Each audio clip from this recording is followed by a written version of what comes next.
ये मुझे पता है कि वीकेंड पर क्या करना है। जी हाँ। Thank you for PVR. और ये बात पक्की है कि प्रमोटर्स की तरफ से ओवर सब्सक्रिप्शन आपको आता हुआ दिखा।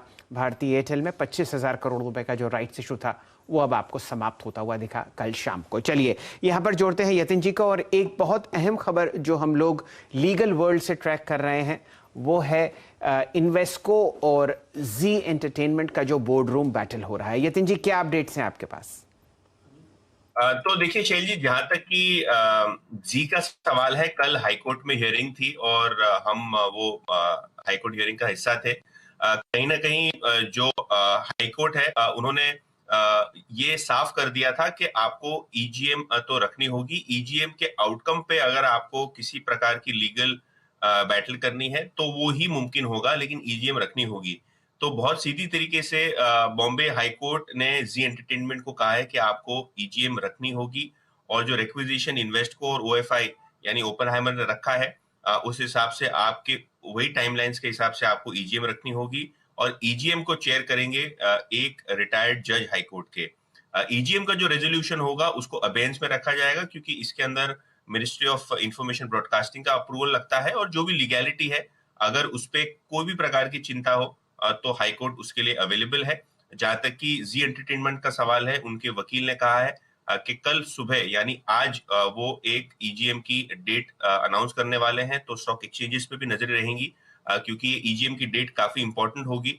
सोनी की ट्रांजैक्शन का जहां तक कि सवाल है, ये बिड नॉन बाइंडिंग है, तो ये 90 दिन का ड्यू डिलिजेंस का टाइम मांगा था, उसमें से लगभग 30 दिन खत्म हो चुके हैं। तो ये ईजीएम की डेट और सोनी के ड्यू डिलिजेंस खत्म होने की डेट अगर वो आसपास हो तो वो भी एक काफी इंटरेस्टिंग डेवलपमेंट माना जाएगा। जी हाँ, तो मौजूदा अगर आप देखें मैनेजमेंट के लिए ये एक सेटबैक है। माननीय बॉम्बे हाई कोर्ट का जो निर्णय है, एक काम करते हैं, इसको एक टिक चेक पे बात कर लेते हैं इस पे। देखिए ये स्टॉक, वो जो मोमेंटम स्टार्ट हुआ था ना, जब एग्जैक्टली अगर आप देखें वो खबर आई थी, उसके बाद वो खबर आई थी एग्जैक्टली 9 सितंबर को। प्लीज चार्ट ले, ये 3 महीने का चार्ट। 9 सितंबर को जो मूव शुरू हुआ, उसके बाद आप इसके पूरे स्विंग को 2 भागों में बांट सकते हैं। एक पहला स्विंग था 14 सितंबर तक का, सेकेंड सब्सिक्वेंट स्विंग शुरू हुआ 24 सितंबर को, जिसका हाई था करीब करीब समझ लीजिए कि 357, और स्टॉक अब तक कोलैप्स नहीं हुआ। मानस, आपने पूरी खबर को समझा, और आई थिंक अगर आप लॉन्ग लेके बैठे हैं 321 पे, ये शॉर्ट टर्म मूविंग एवरेज के ऊपर ट्रेड कर रहा है, आप क्या करते? स्टॉप लॉसेस कहाँ रखते? अपने प्रॉफिट्स को कैश में कन्वर्ट करने के बारे में सोचते? ये इवेंट गुजर जाता, उसके बाद री एंटर करते? कैसी अप्रोच रखते आप इस स्टॉक पे?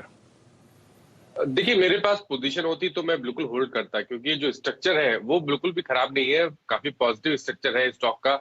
अगर आप वीकली चार्ट देखेंगे तो वहां पर 200 वीक मूविंग एवरेज के आसपास ट्रेड कर रहा है, और चांसेस ज्यादा है कि 200 वीक मूविंग एवरेज ब्रेक करेगा। दूसरा काम तो मेरे को करना है कि 284 का एक स्टिक स्टॉप लॉस रखेंगे, क्योंकि अभी रिसेंटली वही लोज बने, और मेरा समझना है कि शायद वो लोज ब्रेक नहीं होंगे। ऊपर की तरफ 350 के ऊपर का ब्रेकआउट देखने को मिलेगा, और 420 तक के स्तर देखने को मिलेंगे। तो बिल्कुल मेरी राय में बने रहिए और एक स्टिक स्टॉप लॉस 284 का रखिए।